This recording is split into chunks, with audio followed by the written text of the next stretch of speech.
اللہ الرحمن الرحیم نحمد و نصلی علی رسولہ الکریم اما بعد اعوذ باللہ من الشیطان الرجیم بسم اللہ الرحمن الرحیم یا ایھا الذین آمنوا قوا انفسکم واہلیکم نارا وقودها الناس والحجارۃ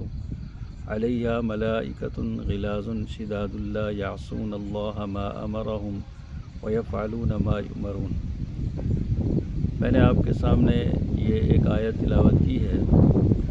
سورہ تحریم کی یہ آیت ہے، جس کا مفہوم یہ ہے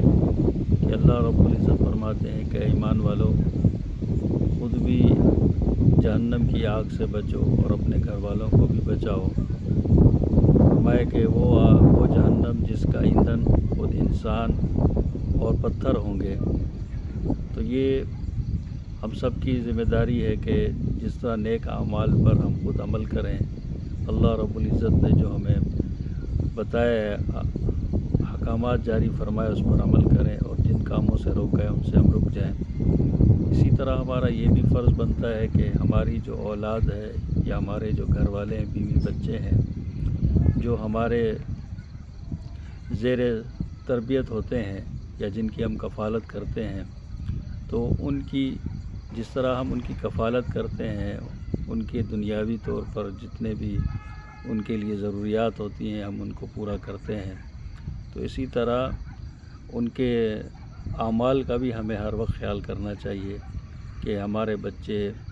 اعمال کرنے میں کیسے ہیں، نماز پڑھنے میں کیسے ہیں، اسی طرح کسی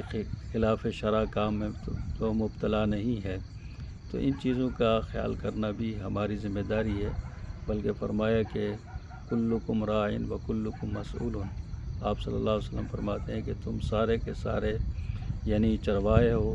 اور جس طرح چرواہے سے پوچھا جاتا ہے کہ وہ چرواہا جب بکریاں لے کر جاتا ہے تو اگر کوئی خدا نخواستہ بکری کوئی گم ہو گئی یا کوئی بھیڑیا کھا گیا تو وہ چرواہے سے پوچھا جاتا ہے کہ وہ بکری یا وہ بھیڑ کہاں چلی گئی۔ تو اسی طرح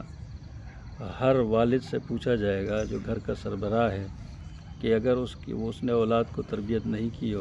ہوگی اور اپنے گھر والوں کو تربیت نہیں کی ہوگی اور وہ گناہوں میں مبتلا رہے اس کے یعنی نہ تربیت نہ کرنے کی وجہ سے، اس کی غفلت کی وجہ سے، تو قیامت کے دن یہ بھی پوچھا جائے گا کہ تم نے ان کو صحیح تربیت نہیں دی،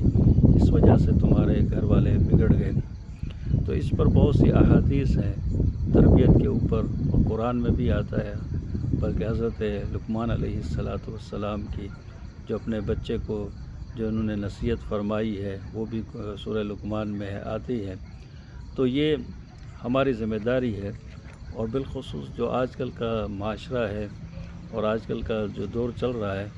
یہ جو بچے بڑے ہو رہے ہیں اور ان کی اگر ہم نے صحیح تربیت نہیں کی اور ان کو ایسے چھوڑ دیا تو یہ نہ دنیا کے رہتے ہیں نہ آخرت کے رہیں گے۔ آپ حضرات نے بھی سنا ہوگا کہ کچھ دن پہلے ایک رپورٹ آئی کہ دنیا میں سب سے زیادہ چرس جو پی جاتی ہے، یعنی اس میں دوسرا نمبر جو ہے کراچی شہر کا آتا ہے، کہ کراچی شہر دنیا میں سب سے زیادہ چرس پینے والوں میں دوسرا نمبر ہے۔ تو ظاہر ہے اس میں ہمارے نوجوان بچے اور جن کی عمر بہت کم ہوتی ہے وہ شروع ہو جاتے ہیں،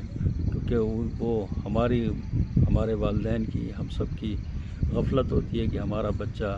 کہیں جا رہا ہوتا ہے تو ہم اس کو نہیں دیکھ رہے ہوتے کہ ہمارا بچہ کہاں جا رہا ہوتا ہے۔ تو ان بھیڑیوں سے اپنے بچوں کو بچائیں، کیونکہ یہ وقت کا تقاضا بھی ہے۔ اللہ نہ کرے کہ بچہ ہمارا کسی ایسی سوسائٹی میں چلا جائے جس میں وہ یعنی اخلاقی لحاظ سے خراب ہو جائے اور پھر نشوں میں مبتلا ہو جائے، تو پھر یہ جو ہے نا بہت بڑا یعنی ہمارا نقصان ہے، خود بھی پریشانی ہوتی ہے اور اخروی لحاظ سے بھی بہت بڑی پریشانی ہوتی ہے، اس کا سبب بنے گا۔ تو پھر اسی طرح بچے جو نشوں میں لگ جاتے ہیں پھر وہ چوریاں اور دوسرے ان کاموں میں بھی آ جاتے ہیں۔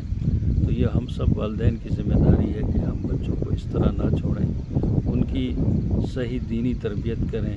آپ صلی اللہ علیہ وسلم کی احادیث مبارکہ ہیں کہ وہ آپ نے کس طرح فرمایا کہ اپنے بچوں کی کس طرح تربیت کرنی چاہیے، کہ ان کو کس طرح سے ان کی اصلاح کرنی چاہیے۔ اگر یہ ہم نے چھوڑ دیا اور ان کو اپنے یعنی آزاد چھوڑ دیا، تو جس طرح ایک چرواہے سے بکریاں چلی جائیں اور وہ ان کا خیال نہ کریں تو بکریاں یا تو وہ پھر گم ہو جاتی ہیں یا ان کو جو ہے وہ بھیڑیے کھا جاتے ہیں، تو اسی طرح یہ ہماری اولاد بھی ہے کہ اگر خدا نخواستہ ہم نے ان کا خیال نہ کیا، حالات پر چھوڑ دیا، تو یہ پھر بچے ہمارے یعنی ہاتھ نہیں آئیں گے، پھر ہم افسوس کرتے چل رہیں گے۔ تو اللہ پاک ہمیں ہم سب والدین کو اپنی ذمہ داری پوری کرنے کی توفیق عطا فرمائے، اور ہمارے اولادوں کو، ہمارے نوجوانوں کو اللہ پاک ہدایت دے، ان کو صحیح سمجھ عطا فرمائے۔ وآخر دعوانا الحمدللہ رب العالمین۔